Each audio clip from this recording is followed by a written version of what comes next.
because there was nothing. Nothing here in South Africa, nothing. No medication, nothing. We've been told that it's a disease that is killing people. You're going to die. We don't know if you're going to get treatment anytime soon. So I was like waiting for death and wishing for the best.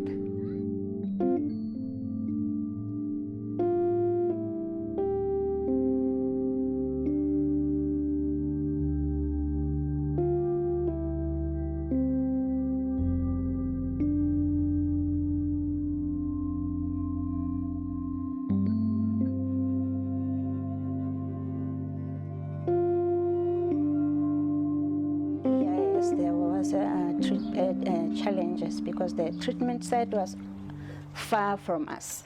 So most of the time, most of our people don't have money to use for a taxi. They're not working, they don't have food, they sit for a long time at the clinics. No, it's not easy.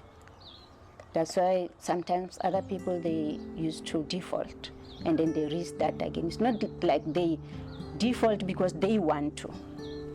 It's like they don't know what to do. Because traditionally, over the last 5 years or so, particularly with the South African rollout, it hasn't been seen as part of the package of care you can access. There's this horrendous cartoon, I don't know if you've seen it, of the previous model. You know, you start with your local clinic, then you go to that clinic, then you go to the next clinic, then you go to this one, then you go to your... So it's this concept of, you know, you get into the system through primary healthcare, but then you get referred to the special ARV services. That was saying that HIV care, ARVs, is provided by some parallel health system.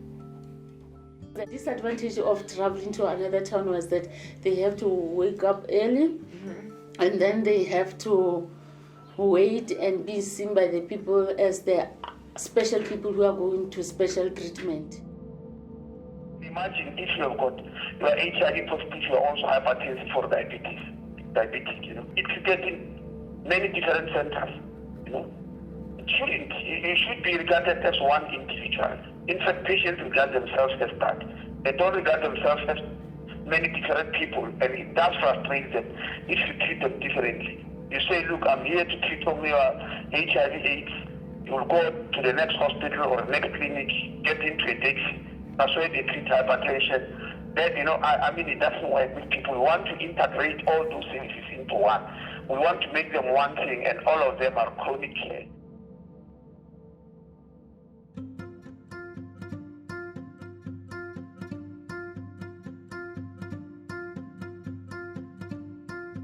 That's the purpose of primary health care. I mean, if you remember the Alma Ata Declaration, primary health care just didn't mean building a clinic, addition of medicine, of course not. It meant social involvement, community engagement, looking at those social determinants I'm talking about, plus healthcare.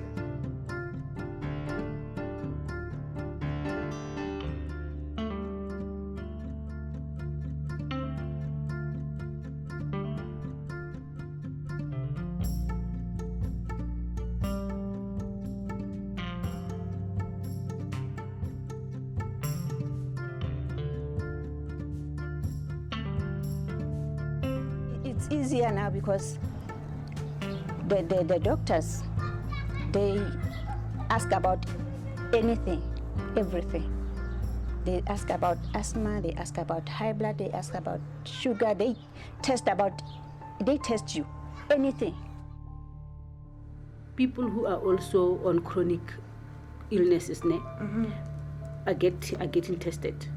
So it's easier, or it's good, because some of them now will know, why is this insulin not working? Right. You know, why is this TB medication, not working?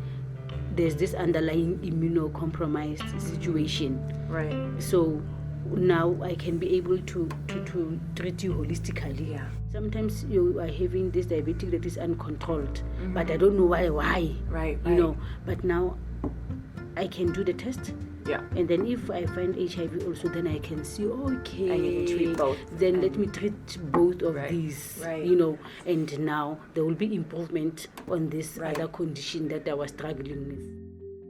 They were our patients. They came here when they were sick for minor ailments, for chronic treatment. They used to come here. Yeah. It's just now he'll come for hypertension treatment and for ARV. The patient gain confidence on the sister because she can ask anything. She can talk to that sister if there's anything that she sees that has changed. She knows that she's going to get the sister who will do everything for her.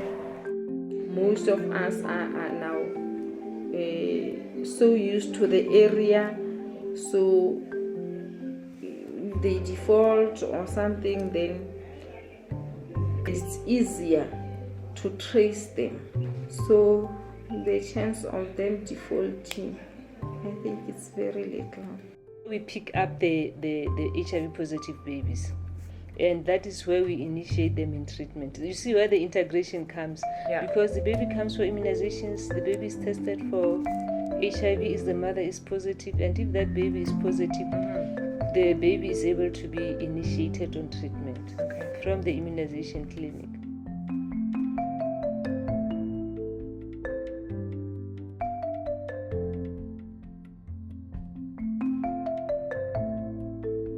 When it came to our clinic, it became much better for them because they were treated as other than normal patient, and then they don't have to be isolated anymore.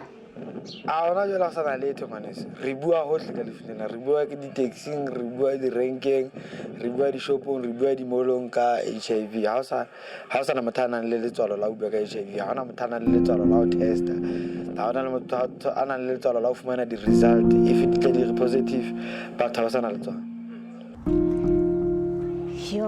People are now more open and people are now more encouraged to go for testing and to go for treatment, to take medication, because they can see on other people that, oh, this medication is working, you see, and they can talk more about it. They're no more afraid. Most of the people are no more afraid to talk about it. They take it as any other ailments, any other chronic ailment. And that's from like having it in the primary. Like having it in primary health care, because previously it was like something that's hidden. So now it's like something that's open for everybody. They come together, they share their problems, they share their challenges, they can motivate one another, you know, to go on and be proud and, you know, realize it's not the end of the world.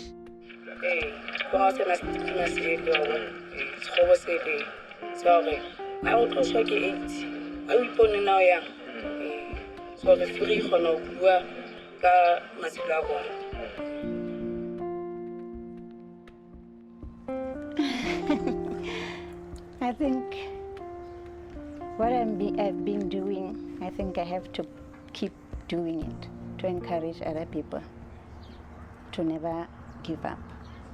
I finished school, I finished my matric.